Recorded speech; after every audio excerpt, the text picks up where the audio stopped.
All right, welcome to Business Express for a Thursday morning, the 8th of September 2022. As usual, Rotus Adiri is in. Good morning, Rotus. Good morning, Victa. Good morning, Sope. Good morning to all our listeners out there and our special guest from Stanbic IBTC. Yes, good morning, Ademilola Aluo, who's a relationship manager of investor services with Stanbic IBTC. Thank you for joining us on the show today. Thank you. Good morning. Good morning, everyone. All right. Now, there are several ways to reach us live in the studio to be part of the conversation today. WhatsApp is one of them, 0809 444 0981. On Twitter, it's Smooth981FM. And we're streaming live already on YouTube. It's Smooth981FM Lagos. Let's get the conversation started, Rotus. Yes, indeed. So we actually want to get to the capital markets real quick with Ademilola, but there was I just want to know from everybody that's listening if you're all ready for mentally prepared for 500 naira per liter fuel. I just want to go around the room. Shokwe, are you ready? Victor, are you ready? Ademilola, are you ready? And Lagos, if you're listening, just yes or no. Are you mentally prepared for who knows, if it could be higher, 500 naira per liter fuel. I'm just wondering, because there was someone that said they were getting ready and it just caused a little bit of a stir yesterday. So I just wanted to ask. So who's ready? I'm not ready for the actual thing, but I'm ready for the effects it's going to have in terms of the roads and traffic and the nightmare of some drivers who don't belong on the roads. Okay. Victor, are you ready? Thanks, Shokwe. Personally, I am. I can afford it. However, I pity whoever becomes the next president of Nigeria, because this administration will keep subsidy till they're out next year.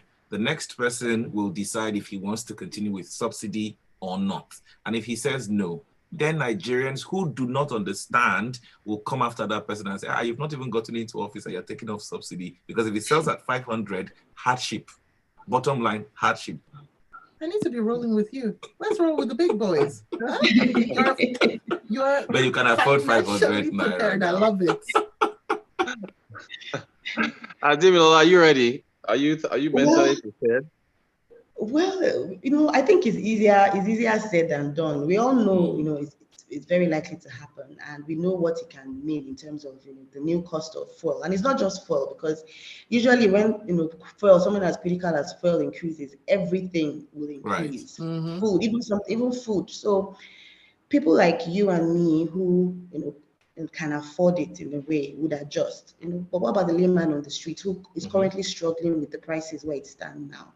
So I think I can say I'm ready. It's going to be a shock, but we will be able to adjust. What about the layman on the street? That's the critical question. Yeah. It is. Thank you. Okay, so thank you all. So you guys bring us a good question, and I think that's where the alternatives come in. I think remember the Minister of Finance said that there was going to be a 5,000 naira. Was it transport support package or something? Anyway, I think for the what did Victor say? Like, let me go again. For the folks who may not be able to afford it, I think that's where government has to come up with something to cushion the blow. So that's where this whole thing gets very, very sticky. Anyway, so thanks. And Lagos, if you're out there, do let us know if you that's listening, if you're driving right now, you're driving near a fuel station, if you are mentally ready for 500 naira per liter fuel. And so on. All right, capital markets. Ademilola, you're in the capital markets as a custodian. I want to ask you about your views on the markets. We've seen where foreign portfolio investments, how they've been dwindling, declining. Or what are your thoughts on what we're seeing there? Well, this whole decline started with the COVID-19 pandemic, and Nigeria wasn't alone in this. We saw this, a lot of indices, economic indices across markets, all over the world. We saw that dwindling effect, and it hasn't really helped that Nigeria's FX market has remained pressured since Q2 2020. If you look at the average turnover in the I&E FX window, that's investor and exporters FX window set up by the central bank, you see that in terms of volume values that's underperformed when you compare it to 2019 or early 2020, right? And also the exchange rate which currently hovers around 430. compared to 360 and 365, you know, at the start of 2020. So because of, you know, things like this, we have, you know, it's only to be expected that FPIs would largely stay out of the Nigerian capital market. And, you know, the thing is, you know, the expectation is that it will continue, it will still continue for a while because of the FX convertibility risk. A number of them are still, you know, here. They have some money trapped.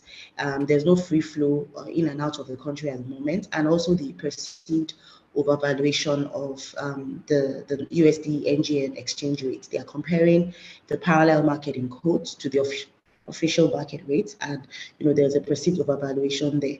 Another thing that could also allow this to persist in the short term is the upcoming general elections. So even without COVID-19, even without the FX you know, liquidity challenges, usually in the year preceding elections, we do see that FPIs tend to divest and flow out of the country due to, you know, trying to race against safety over political necessity. So yeah, so those are my views on it. It's something that we're currently experiencing, and we will most likely experience, you know, in the short term because of the things I mentioned earlier. All right, thank you so much for that.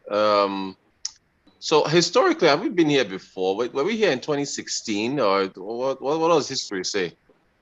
Yes, we were here in a very similar situation in 2015, 2016, and that was when Naira was initially devalued with the establishment of the, you know, the I&E window, which I alluded to earlier. So, you know, we had a similar situation, FX scarcity, there was no free flow, and because of that, FPIs stayed largely out of the market. So in the I&E window, FPIs basically provide a huge chunk of flows. So when they stay out, we would see a situation of scarcity, and that's where the market, the I&E market set up by the central bank, really helped to, you know, resolve the situation then, and you know, hopefully, you know, so there's light at the end of the tunnel. Nigeria has been through this situation and we've overcome it. So there's hope that, you know, we will definitely, you know, overcome it in time as well. Thank you for that. So I guess what does it mean for the capital market? Is there, as far as the impact, market cap, turnover, you know, any advantage for local investors? Yes. You know, I always choose to see the positives of every situation. You know, FPIs are a very big part of the capital market in terms of investment. So the market has seen a dip in market cap and turnover. You know, it goes up and down as we've seen the months go by. But you know, I believe that it's really time for local investors to take advantage of the capital market, take advantage of the offerings available, to enjoy what these FPIs have been enjoying over the years. And you know, there are a number of, you know, offerings that the capital market have, and it varies depending on your risk appetite. So I choose to see it as an opportunity to grow and to drive local investments. Okay, great stuff. It's always good to at least see the positive side of things. Thank you for that. What about, I guess, products and investment options that are available for the local investors? You know, you mentioned a layman on the show. We're talking about, you know, fuel subsidies going ahead. So yeah, as far as products, what do we see for them? Well, there are a number of options available, and it really depends on each person's, you know, risk appetite. We have debt instruments which are issued by governments or companies to generate funds for projects which are specified at the point of issuance, and they include federal government bonds. We have state bonds. We have local bonds, and we also have corporate bonds that are issued by the company. We also have, you know, equities, also called common stock, which is, I think, more popular, and it's issued by companies and can be obtained, you know, on the primary market. So your broker would typically, you know, purchase that on the exchange for you. We also have, you know, if you want to go more exotic, we have derivatives, which, you know, the market is talking about right now, and it's basically value derived, trading on value derived from other securities. So, you know, and talking about the layman on the street, with the capital market has evolved in such a way that you don't have to be an expert in these securities to take advantage of it. They are in we have, asset management companies who are floating various, mutual funds that, as a layman on the street, Stanbic IBTC, for example, we have a number of mutual funds where you can invest and participate with as little as 5,000 naira, and, we have qualified investment advisors who, provide that investment advice in terms of what to invest in. They will provide the responses to any questions that you may have relating to your investment. So, there's really a lot of opportunity there for the layman on the street to invest, and I think it's just very good that we take advantage of this. Yeah, we tell people all the time, before you hop into the markets, always talk to an advisor that can guide you properly. So it's good that Stanbic's there. Can you just I should have asked this question first, actually, so forgive me, but as a custodian, what's your role in the investment life cycle? Okay, so a custodian, so just quickly define a custodian. We are a specialized financial institution that is set up to hold customer securities for safekeeping, right? So, which that is basically what we do, the core of what we do. We hold securities on behalf of clients, right? And three primary responsibilities we have. Number one, like I mentioned, safekeeping of assets.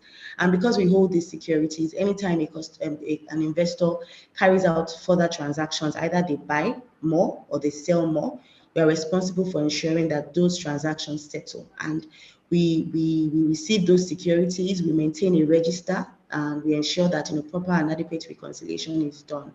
We also perform what we call asset servicing. So on the back of these securities, an investor has certain benefits and ownership. For example, when you have payments, you have income payments, you have coupon payments, you have dividend payments. As your custodian, we are there to ensure that those are processed and you get value as at when due. So our main responsibility is basically safety. I think that's the key word.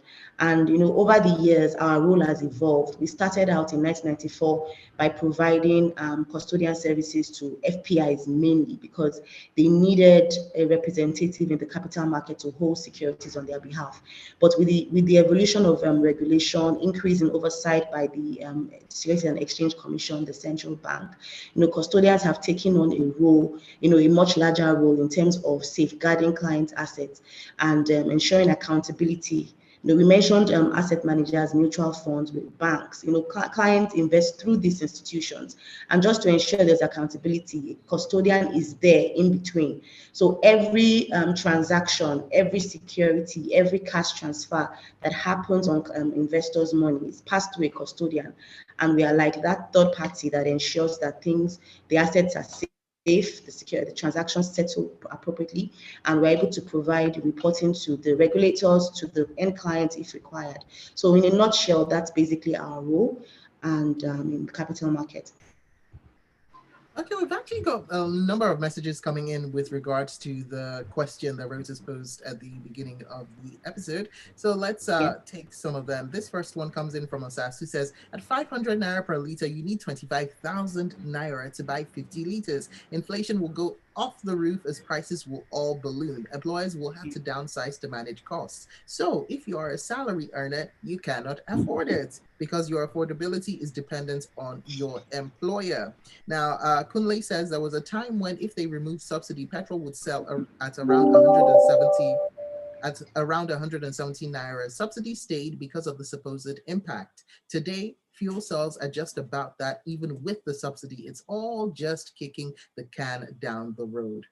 And Oganel Chuku is in with this one. It says the commuters can cope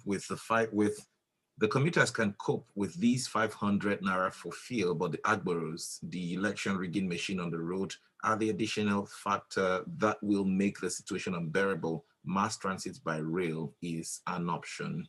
Okay, and we'll take this one. Gilbert Musa from First Act, who says, on the preparedness for 500 naira per litre, the focus should be a gradual removal of the fuel subsidy possible or scheme to prevent shocks to the average Nigerian citizen. More importantly, government should ensure judicious utilization of the money realized from the removal of fuel subsidy.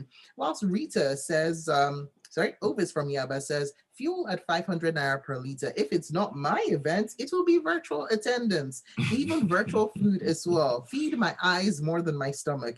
I just feel for those who don't have options, the market sellers, the artisans, the petty traders, civil servants, it is all well.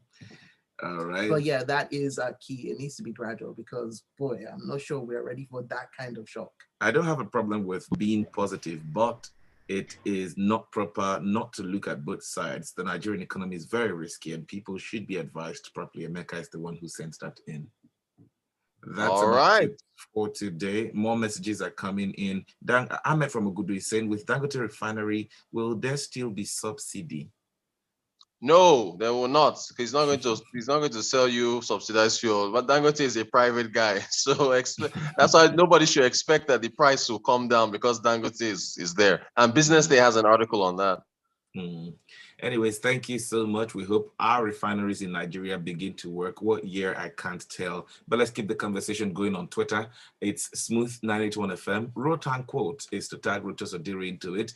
And just keep talking about this until we get a proper solution. We must thank you very much, our guest on the show today, Ademilola Aluo, for being a part of the show today. Let's do this again tomorrow at 6:30 for Tech Friday edition of Business Express.